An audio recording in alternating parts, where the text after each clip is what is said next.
काम करेंगे। सुरेश त्रिपाठी को मिल जाते।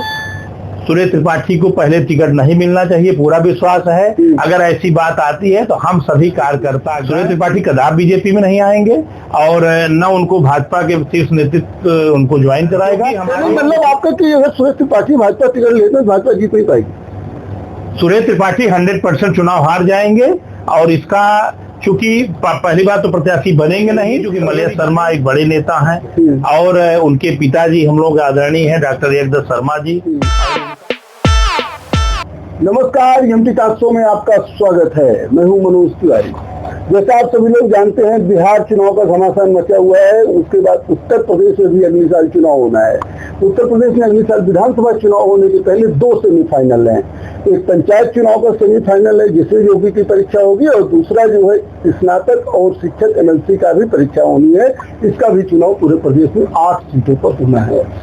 मैं आपको बता दूं कि प्रयागराज में जो इलाहाबाद झांसी निर्वाचन खंड से जो है भारतीय जनता पार्टी की तरफ से तैयारी कर रहे बीपी सिंह मेरे साथ में है। आज मैं बीपी सिंह से जो है इलाहाबाद झांसी खंड के बारे में बातचीत करूंगा, स्नातक निर्वाचन खंड के बारे में बातचीत करूंगा। तो देर न करते हुए आपकी मुलाकात में बीपी सिंह से करवाता हूँ। आपको ये भी बता दें, बीपी सिंह का पूरा नाम विश्वनाथ प्रताप सिंह है। पूर्व प्रधानमंत्री बीपी सिंह यहाँ इलाहाबाद के रहने वाले थे। आप भी इलाहाबाद के तो मुलाकात करवा। बीपी सिंह जी, आपका हमारे टॉक शो में बहुत बहुत स्वागत है जी। सबसे पहले तो हम यही जानना चाहेंगे जी कि आज स्नातकों की क्या समस्या?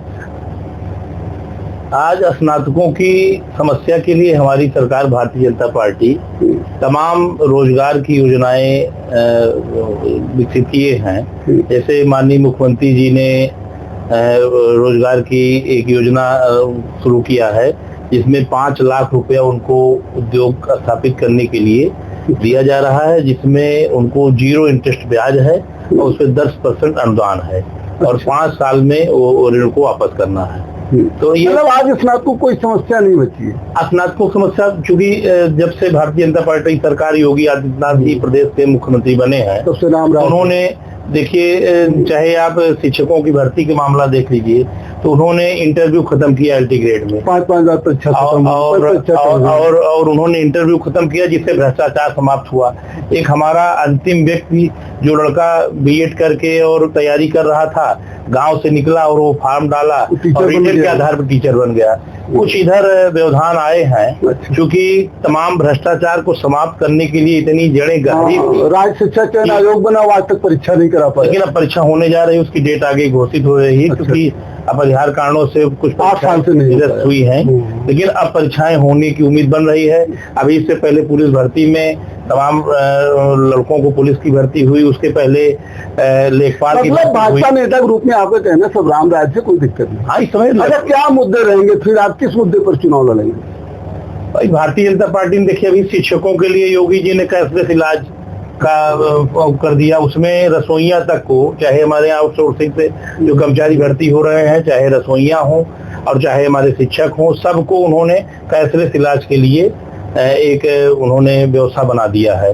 और दूसरा, विद्यालयों के विकास के लिए उन्होंने जो विद्यालय जीर्ण शीर्ण अवस्था में थे उनके लिए उन्होंने एक ऐसी व्यवस्था बनाई है कि मैनेजमेंट के द्वारा कुछ पैसा जमा करके और उनको तमाम एडेड विद्यालय ऐसे हैं गुरुजी जहां पर छात्र ही नहीं जाते हैं, बिल्डिंगें पूरी तरीके से जर्जर हैं और तमाम एडेड विद्यालयों के बारे में उसके लिए सरकार पूरी व्यवस्था कर रही है। उसके लिए अगर वो मैनेजमेंट प्रयास करेगा तो उनको पूरा धन मुहैया कराया जा रहा है। मुद्दे बताइए कि 10 जिले का चुनाव है, आप लोगों के मुद्दे आम स्नातकों के लिए रहेंगे कि खाली बस शिक्षकों के लिए रहेंगे? जबकि शिक्षा मित्र भी पढ़ाता है, उतना योग्य होता है, उसको कुछ वेतन मिलता है, वही टीचर को कुछ वेतन मिलता है। समान वेतन समान सेवा के लिए जो है मांग कब से चल रही है, भाजपा सरकार की जो नहीं रेंग रहा है जी। देखिए, अभी इस सरकार में एक हुआ था जो 1 अप्रैल 2005 के पहले विज्ञापित पद थे, उन लोगों को पुरानी पेंशन में हमारे मुख्यमंत्री जी ने उनको शामिल किया। और पूरे उत्तर प्रदेश में चाहे कर्मचारी हो चाहे शिक्षक हो, सबको विज्ञापन के आधार पर उनको पुरानी पेंशन दी गई। सरकार इस पे बहुत पहल कर रही है और चाहे विद्यालय हो, चाहे ग्राम स्तर पे हो, चाहे विकास जिस भी क्षेत्र में देखिए, तो भारतीय जनता पार्टी में योगी आदित्यनाथ जी ने जो प्रयास किया, भय मुक्त सुशासन और एक अंतिम व्यक्ति का विकास, ये भाजपा का लक्ष्य है। उसमें युवा भी हैं, बेरोजगार भी हैं, किसान भी हैं, एडवोकेट भी हैं, शिक्षक भी हैं, डॉक्टर भी हैं, सबको अलग अलग प्रावधानों से व्यवस्था की गई है। और मैं तो मानता हूं कि जिस तरह योगी जी इस समय कार्य कर रहे हैं, यदि 1 टर्नओवर और उनको मिल जाएगा तो 15 साल में हम सब लोग संतुष्ट हो जाएंगे। ना तो बेरोजगारी रह जाएगी, ना किसी प्रकार का भ्रष्टाचार रह जाएगा, और ना किसी प्रकार का कोई भी ऐसा बात नहीं रह जाएगी जो आप लोग कहते हैं कि रामराज मिलने की संभावना है। रामराज निश्चित मिलेगा, योगी जी के नेतृत्व में रामराज मिलेगा, मोदी जी के नेतृत्व में रामराज मिलेगा। चलिए बहरहाल हम शिक्षक उससे ना भटके, जब एमपी और एमएलए का चुनाव लड़ेंगे तो फिर मैं बात करूंगा। आप ये बताइए 10 जिलों पर चुनाव है, लेकिन जो आम स्नातक है उसके प्रति जागरूक नहीं रहता, रुचि नहीं रखता है, आखिर इतने कम वोटर भी बनते हैं, इसके लिए आप लोग क्या करते हैं? देखिए, हम आपको एक चीज बताना चाहते हैं कि इस ग्रेजुएट 2026 के चुनाव में हमारे पुराने महारथी डॉक्टर बाबूलाल तिवारी जी ग्रेजुएट के स्पेशलिस्ट हैं। अच्छा। वो इस चुनाव के महारथी रहे हैं, और वो किन्हीं कारणों से, चूंकि चाहे वो बुंदेलखंड के नाते, चाहे कौन और कोई भी कारण रहा होगा, वो चुनाव अक्सर करके बहुत कम वोटों से हारते थे। अच्छा। लेकिन भारतीय जनता पार्टी से चुनाव लड़े, लेकिन भारतीय जनता पार्टी ने डॉक्टर बाबूलाल तिवारी जी को चुनाव लड़ा करके ये सौभाग्य दिया कि वो बुंदेलखंड से चल करके आए, और प्रयागराज बुंदेलखंड में वो भारी भरकम जीत हासिल किए। कितने वोट से जीते थे? भारी भरकम लगभग 1400 वोटों से, लगभग 1400 वोटों जीते थे। प्रथम वरीयता में भी चुनाव जीते हैं, द्वितीय वरीयता में भी जीते हैं, और अगर अवसर मिलता तो और वो चुनाव जीतते। हम एक चीज बताना चाहते हैं कि डॉक्टर बाबूलाल तिवारी जी की कार्यशैली और व्यवहार जो है वो बहुत ही सराहनीय है। तो शिक्षक एमएलसी, तो स्नातक एमएलसी का क्षेत्र और बड़ा होता है। शिक्षक एमएलसी ही जब वो ग्रेजुएट के स्पेशलिस्ट रहे हैं, वर्तमान में शिक्षक एमएलसी जो हो गए हैं, तो हम सब लोग 10 जिले में जो उनकी टीम है, वह टीम इस बार कम से कम भारतीय जनता पार्टी और हम लोगों की जो टीम संयुक्त रूप से काम कर रही है, लगभग 2 लाख से ज्यादा मतों को बनाने का लक्ष्य हम लोग रखे हैं। अच्छा, अभी तक तो फार्म ही नहीं जमा हुए? चूंकि बीच में दीपावली रही, तमाम फार्म भरे गए हैं, लोगों के पास आ गए हैं, उसका भी तमाम चेकिंग कर रहे हैं, लोग जमा करवा रहे हैं। लेकिन संगठन इतना बड़ा है कि हमारे मंडल अध्यक्ष से लेकर के बूथ अध्यक्ष तक को फार्म दिया गया है, और लोग फार्म भर रहे हैं, अब मॉनिटरिंग कर रहे हैं, और भगवान की कृपा होगी तो यह 6 नवंबर के पहले ये लक्ष्य हम लोगों का पूरा होगा। देखिए, 4 बार एमएलसी रहे सुरेश त्रिपाठी जी के बारे में कहा जाता है कि वो भारतीय जनता पार्टी उनको टिकट बुला के देना चाहती है, शामिल कराना चाहती है, और आज हमारे यहाँ एक खबर चली कि जो बहुत जल्दी वो शामिल होंगे। सुरेश त्रिपाठी आने के बाद आप लोगों क्या होगा? देखिए, सुरेश त्रिपाठी जी पिछला चुनाव संगठन के माध्यम से चुनाव लड़े, हमारे भाजपा के प्रत्याशी डॉक्टर बाबूलाल तिवारी जी ने उनको चुनाव हराया, और वो केवल 3 टर्म 18 वर्ष एमएलसी रहे हैं। और वर्तमान में सुना है कि ग्रेजुएट एमएलसी के लिए उन्होंने भी होली के बाद उन्होंने कार्यक्रम कराया था कर्नलगंज इंटर कॉलेज में, जिसमें बेसिक संघ के अध्यक्ष आदरणीय दिनेश शर्मा जी और सुरेश कुमार त्रिपाठी जी मौजूद थे, और उनको वहां प्रत्याशी डिक्लेयर कर दिया गया है। तो जब प्रत्याशी कोई डिक्लेयर हो गया है, तो भारतीय जनता पार्टी न इतनी कमजोर संगठन की है, न इतने कमजोर हमारे संगठन के नेता हैं, न कार्यकर्ता हैं, कि अब किसी प्रत्याशी को हम अपने दल में ज्वाइन करवा करके उनको प्रत्याशी बनाएंगे। अब ये तो केपी इंटर कॉलेज में, केपी कम्युनिटी में एक कार्यक्रम हुआ, तो उसमें केशव जी शामिल भी होना चाहते थे, हर्षवर्धन शामिल भी हुए थे।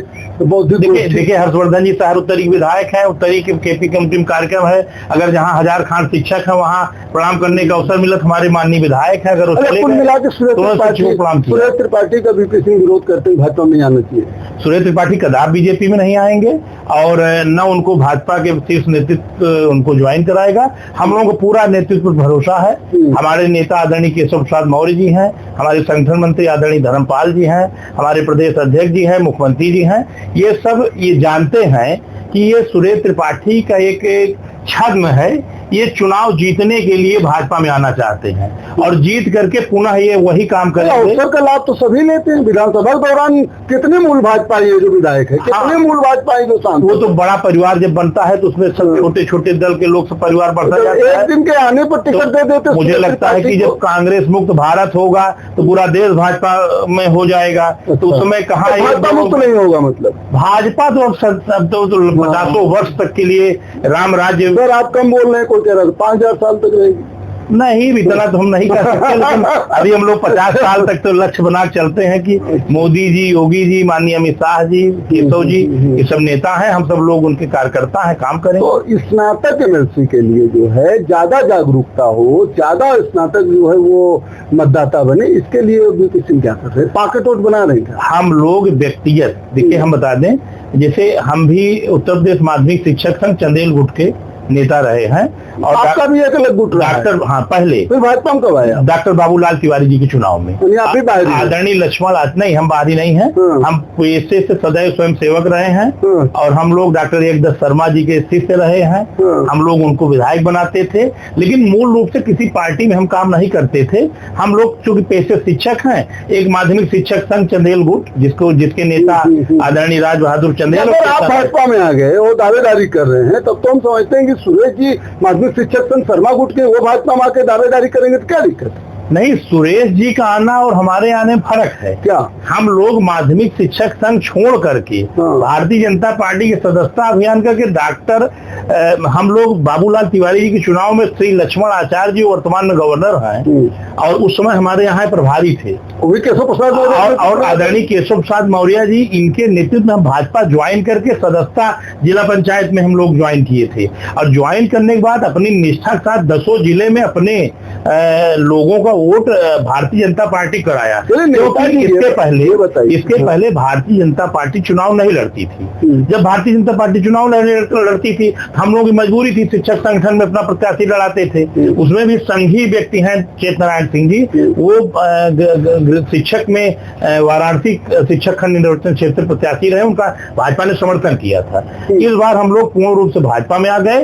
अब जब भाजपा शिक्षक का भी चुनाव लड़ेगी, तो हम लोग शिक्षक नेता के रूप में और ग्रेजुएट के चुनाव में हर जगह भाजपा का परचम लहराने के लिए पूरा प्रयास करेंगे। तो पूरा चंदेल गुट आया खाली आप पे? नहीं, हमारा 10 जिले का चंदेल गुट पूरा आया। अच्छा, मैं इस पर बात करना चाहता हूँ कि जैसे कि क्या कहते हैं, भाजपा में तो ढेर सारे दावेदार हैं, और पिछली बार तो अशोक राठौर को जबरदस्ती भारतीय जनता पार्टी ने शिक्षक चुनाव में बैठा दिया था। अब उनको वायदा भी किया गया था। अशोक राठौर हैं, कुछ श्रीवास्तव हैं, मलेश शर्मा, एकदस शर्मा जी के लड़के हैं, आप खुद दावेदारी कर रहे हैं। अगर मिलेगा टिकट किसी एक को, और सुरेश त्रिपाठी खुद आने के लिए, कुल मिलाकर देखिए, इसमें तो पार्टी तय करेगी, क्योंकि मलेश शर्मा एक बड़े नेता हैं, और उनके पिताजी हम लोग आदरणीय हैं डॉक्टर एकदस शर्मा जी, और उनका आदर्श चरित्र व्यवहार पूरा 10 जिले नहीं, पूरा प्रदेश जानता है। और कुश श्रीवास्तव जी हमारे संघ पार्टी के कार्यकर्ता हैं, मेहनत कर रहे हैं, वो हमारे साथ 2 कदम चुनाव में भी चले हैं, डॉक्टर बाबूलाल तिवारी जी के चुनाव में। अशोक राठौर जी की पूरी शक्ति हम लोग साथ काम की है, वो पूरा तन मन धन से हम लोग साथ काम किए। और ये बेबुनियाद आरोप लगाया जाता है, ये आरोप लगाया जाता है कि अशोक राठौर को, अशोक राठौर ने वीडियो जारी किया था नामांकन करने के बाद कि भाजपा मुझको प्रताड़ित कर रही है, बैठा रही है, मैं नहीं बैठना चाहता। वो भाग गए थे उज्जैन महाकाल दर्शन करने, नामांकन वापस नहीं लिया था। बाद में जब आए हैं तो उन्होंने पत्र जारी करके समर्थन दिया था। अशोक राठौर समाजवादी पार्टी से टिकट मांगे थे, वो समाजवादी पार्टी से पिछले बार चुनाव भी लड़े थे। 2016 का चुनाव समाजवादी पार्टी के बैनर तले लड़े थे। इस बार भी समाजवादी पार्टी से ही चुनाव टिकट मांगे थे, क्योंकि डॉक्टर एसपी सिंह पटेल को टिकट मिल गया। उनके बीच में क्या विवाद हुआ, उसको भाजपा में जबरदस्ती वो ले आके पीस रहे हैं, क्योंकि जब डॉक्टर बाबूलाल तिवारी को चुनाव टिकट मिला, वो बुंदेलखंड के गांधी हैं। अच्छा। और जब बुंदेलखंड के गांधी को टिकट मिल गया, तो अशोक राठौर को एहसास हो गया कि अब जब ये जिस व्यक्ति के दम पे मैं 4-6 हजार वोट पाता, जब वही व्यक्ति चुनाव लड़ गया, क्योंकि यह बात अकस्मात हुआ कि ग्रेजुएट एमएलसी के व्यक्ति को शिक्षक का चुनाव मिल जाना। तो जैसे ही डॉक्टर बाबूलाल तिवारी को चुनाव टिकट मिला, बुंदेलखंड का हर नेता अपने आप को बौना साबित महसूस किया, और बुंदेलखंड के गांधी, उनकी आंधी चलती है, चाहे उरई हो, चाहे भारती हो, चाहे ललितपुर हो। त्रिपाठी के बस्ते नहीं लग पाए थे। बहरहाल मैं इस पर बात करना चाहता हूँ कि एक ही जो है सीट के लिए कई दावेदार हैं, दावेदार कई हो सकते हैं, तो क्या गुटबाजी नहीं होगी? क्योंकि नहीं, गुटबाजी कोई नहीं होगी। हमारे यहाँ जिस भी व्यक्ति को टिकट मिल जाएगा, चाहे आदरणीय मलेश शर्मा जी को मिल जाएगा, चाहे आदरणीय कुश श्रीवास्तव जी को मिल जाएगा, चाहे अशोक राठौर जी को मिल जाएगा, चाहे मुझे टिकट मिल जाएगा, जिस भी व्यक्ति को टिकट मिलेगा, सब लोग मिलकर के भाजपा को चुनाव जिताना है। वहां प्रत्याशी चुनाव नहीं लड़ेगा। हमारे केशव जी का नारा है कि सब जाओ भूल, हमारे प्रत्याशी का नाम कमल का फूल। हम लोग उसी नारे पर काम करेंगे। सुरेश त्रिपाठी को मिल जाते, सुरेश त्रिपाठी को पहले टिकट नहीं मिलना चाहिए, पूरा विश्वास है। अगर ऐसी बात आती है तो हम सभी कार्यकर्ता गण मिल करके अपने नेताओं को यह बात बताएंगे कि यह व्यक्ति छद्मवेशी है, यह व्यक्ति यदि भाजपा में ज्वाइन करेगा तो ये कहीं न कहीं से हमारे बढ़ते हुए जो हमारा एक शिक्षक प्रकोष्ठ का कुनबा है, भारतीय जनता पार्टी का एक परिवार है, उस परिवार में बाधा डाले। क्योंकि हमारे मतलब आपका कि अगर सुरेश त्रिपाठी भाजपा टिकट लेते हैं भाजपा जीत नहीं पाएगी। सुरेश त्रिपाठी 100% चुनाव हार जाएंगे और इसका चूंकि पहली बात तो प्रत्याशी बनेंगे नहीं, यदि बनेंगे तो प्रत्याशी बदलना पड़ेगा। ये भारतीय जनता पार्टी में हम सब लोग जाकर के अपना अनुनय विनय अनुरोध करेंगे, हमारे नेता सुनेंगे। तो डॉक्टर मान सिंह को वोट दे देंगे? नहीं, कभी नेवर, कभी तो फिर वोटें नहीं जाएंगे? नहीं, चूंकि बदलना पड़ेगा, पंचायत हम लोग बदलवा लेंगे। हम लोग, हमारे नेता और कार्यकर्ताओं में इतना नजदीकियां हैं कि ये संभव ही नहीं कि सुरेश त्रिपाठी टिकट पा जाएंगे। पक्का ये मेरा स्टेटमेंट है, आप निकाल दीजिए। अच्छा, पार्टी कभी टिकट नहीं पाएंगे। हाँ, अगर ये भाजपा ज्वाइन करेंगे तो इनको परखा जाएगा कि ग्रेजुएट एमएलसी का चुनाव अगर हमारे पार्टी के प्रत्याशी को जिता देंगे तो इनके लिए भविष्य में पार्टी कहीं न कहीं विचार कर सकती है। कैसे भैया कर सकती है? ग्रेजुएट एमएलसी में पता लगा भाजपा का विधायक होगा जी, दोबारा उनको चांस नहीं मिलेगा। इनको शिक्षक एमएलसी में बाबूलाल तिवारी पहले है, फिर उनको चांस नहीं मिलेगा तो अपने पैर में कहीं कुल्हाड़ी मारेंगे। और बड़े पद तमाम है पार्टी में, तमाम और पद होते हैं। अगर सुरेश त्रिपाठी जी ग्रेजुएट एमएलसी में हमारा साथ देंगे और भाजपा को जिताएंगे, इनको तोहफा कुछ न कुछ मिलेगा। अब वो पहले आवे और उनकी अपनी सत्यनिष्ठा साबित करें मनोनीत और ये सोचे कि भाजपा में हम टिकट पाने के लिए लड़ेंगे तो ज्वाइन कर लेंगे, टिकट पाना संभव नहीं है। चलिए, ये बहुत बढ़िया स्टेटमेंट आपने दिया, इसको आज मैं मुख्यतः चलाऊंगा। आप इस पर आइए जी। डॉक्टर मान सिंह की पार्टी समाजवादी पार्टी जी, उसका भी संगठन बहुत विस्तृत है। 2024 लोकसभा में तो पानी पिला दिया भाजपा को उत्तर प्रदेश में सपा ने। अब डॉक्टर मान सिंह कैसे कमजोर है? वो तो सदन में बात भी उठाते हैं, युवाओं की बात उठाते हैं, बेरोजगारों की बात उठाते हैं, छात्रों की बात उठाते हैं, पूरा मुखर रहते हैं। डॉक्टर मान सिंह का कहना है, उनके समर्थकों का कहना है पिछली बार से ज्यादा वोटों से चुनाव जीतेंगे। भाजपा के लिए तो बड़ी चिंता की बात नहीं। डॉक्टर मान सिंह यादव पिछली बार चूंकि उनका कोई परिचय नहीं था, अच्छा, और समाजवादी पार्टी में कार्यकर्ता पार्टी के नाम से लग गए थे, इस बार उनका एक परिचय है, 6 साल के एमएलसी है। तो उन्होंने एमएलसी बनने के बाद कोई ऐसा काम नहीं किया है जो उनके पार्टी के लोग जो उनसे जुड़े थे वो संतुष्ट हैं। बहुत असंतुष्टि है। तमाम लोग, हम लोग संपर्क में है, वो लोग कहते हैं भैया आप लोग टिकट लेके आइए, हम लोग भाजपा जितवाएंगे। अच्छा। और मुझे लगता है कि वो लोकसभा एक छद्म था, एक झूठा एक लाल किताब संविधान के लेकर के कुछ लोग घूमे और गुमराह कर दिए कुछ लोगों को, और हमारे पार्टी की आज तो समाजवादी पार्टी के साथ पीडीए बहुत मजबूती से खड़ा है। आप बताइए, पीडीए का मुकाबला तो भाजपा कर ही नहीं पा रही है। बिहार में जबरदस्ती बैठा है। पीडीए कहाँ है? पीडीए तो केवल बताते हैं, बाकी हम तो समझते हैं कि भारतीय जनता पार्टी से बड़ा पीडीए का नायक कौन हो सकता है, जहाँ की राष्ट्रपति से लेकर के और प्रदेश अध्यक्ष और जिला अध्यक्ष चाहे जो पद हो, बिना हारे मानेंगे नहीं। कौन? भाजपा वाले पीडीए की भाजपा 100% इस बार चुनाव जीतने जा रही बिहार में, और ये मान के चलिए कि पंचायत चुनाव में जबरदस्त जीतेंगे।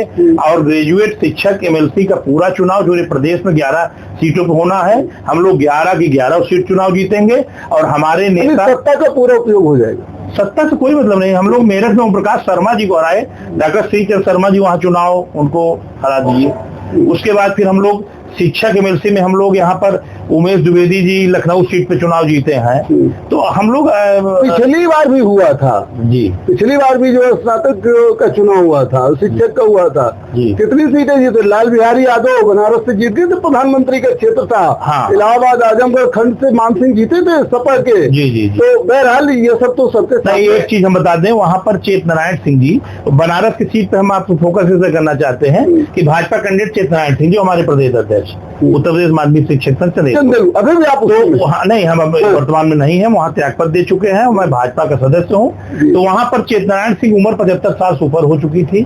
और दूसरी बात ये थी कि वो जब शर्मा गुट से अलग हुए थे तो उन्होंने एक मिशन दिया था कि रिटायर मतलब रिटायर। तो उन्होंने कहा था, तो उस समय चूंकि वहां पर एक विवाद हुआ, रमेश सिंह जी जौनपुर के हैं और हमारे संगठन प्रदेश उपाध्यक्ष थे। उन्होंने कहा जब आपने आप में और शर्मा गुट में फर्क क्या रह गया, तो रमेश सिंह वहां पर निर्दलीय प्रत्याशी हो गए और 2000 से ज्यादा वोट पा गए। तो वहां पर और एक हमारे डॉक्टर आरपी सिंह जी हैं चंदौली के, वो 7-8 वोट पा गए। इस तरह से 27-28 वोट हमारा कट गया, जो पूर्णतः भाजपा का वोट था। इसी की वजह से हम सब लोग वो सीट हारे, नहीं तो लाल बिहारी यादव आपको इलाहाबाद झांसी खंड में कुछ श्रीवास्तव नहीं लड़ सकते चुनाव, कुछ मेहनत कर रहे हैं वो, कुछ भाजपा तो अलग लड़ जाएंगे तो नहीं कटेगा भाजपा का वोट। देखिए, भारतीय जनता पार्टी ही यहाँ चुनाव जीतेगी और भारतीय जनता पार्टी से जो अधिकृत प्रत्याशी होगा उसके साथ सब लोग रहेंगे, चाहे कुछ हो, चाहे हम हो, चाहे मलय शर्मा जी हो। चलिए, बहरहाल सत्ता से तो सवाल होते ही है और सत्ता जो है सत्ता हमेशा जो है अपना बचाव भी करती है, आप कर रहे हैं, कोई गलत बात नहीं है। लेकिन सबसे बड़ी बात आपने ये कहा कि सुरेश त्रिपाठी को अगर जो है टिकट नहीं मिलेगा, सुरेश त्रिपाठी भाजपा में टिकट सुरेश त्रिपाठी कभी नहीं पाएंगे। हाँ, भाजपा ज्वाइन करके अपनी सत्यनिष्ठा साबित करें, जैसे हमने डॉक्टर बाबूलाल तिवारी चुनाव जिताने अपनी सत्यनिष्ठा साबित किया। बाबूलाल तिवारी पहले भी भाजपा ही थे, बीच में भले उन्होंने पार्टी छोड़ा था, अखिल भारतीय विद्यार्थी परिषद, भले उन्होंने बीच में भाजपा छोड़कर दूसरी पार्टियों से चुनाव लड़ा था। चलिए, अब इलाहाबाद झांसी के स्नातक के जो मतदाता उनसे क्या अपील करना चाहिए? हम तो स्नातक मतदाताओं से यही अपील करते हैं कि आप लोग ज्यादा से ज्यादा वोटर बनिए और आपको ऑनलाइन रजिस्ट्रेशन कराने का भी अवसर है। और भारतीय जनता पार्टी ने अपने बूथ स्तर के कार्यकर्ताओं के माध्यम से फार्म भी उपलब्ध करा दिया है, उसको फॉर्म भरिए। हमारे सराहनीय प्रयास हमारे जिला अध्यक्षों के माध्यम से हो रहा है, हमारे क्षेत्रीय अध्यक्ष जी मॉनिटरिंग कर रहे हैं और हमारे बड़े नेता भी मॉनिटरिंग कर रहे हैं। कुछ इस समय बिहार का चुनाव और दीपावली के नाते 2-4 दिन व्यवधान रहा है, लेकिन कल से वो गति पकड़ेगी और फार्म हम लोग ज्यादा से ज्यादा भराएं और हमारे मतदाता भरें। और ये जान लीजिए, भयमुक्त समाज की स्थापना अगर अटल बिहारी वाजपेयी जी और तमाम बड़े नेताओं का जो सपना पूरा होने जा रहा है, आदरणीय मोदी जी, योगी जी, अमित शाह जी और केशव प्रसाद मौर्य जी अपना सपना साकार करेंगे। नेताजी, आपने समझ दिया, इसके लिए आपको बहुत बहुत धन्यवाद सर। जैसा कि आपने हमारे साथ देखा, इलाहाबाद झांसी स्नातक निर्वाचन मंडल से जो है बीपी सिंह थे। बीपी सिंह जो है बताया कि भारतीय जनता पार्टी चुनाव जीतेगी। आपने तो बहुत बड़ा दावा किया कि सुरेश त्रिपाठी जो माध्यमिक शिक्षक संघ शर्मा गुट के नेता हैं, उनके बारे में कहा जाता है वो भाजपा में आएंगे और वो टिकट नहीं पाएंगे। हालांकि ये तो भविष्य की बात है, लेकिन आपका पूरा दावा है कि आज युवा जो है परेशान नहीं है और भारतीय जनता पार्टी के शासन में राम राज्य है। आगे देखिए क्या होगा, बीपी सिंह को टिकट मिलेगा, किसी और को टिकट मिलेगा, भारतीय जनता पार्टी जीतेगी या डॉक्टर मान सिंह जीतेंगे, फिर मैं आपको अपडेट करूंगा। देखते रहिए एमपी टॉक शो। बहुत बहुत धन्यवाद।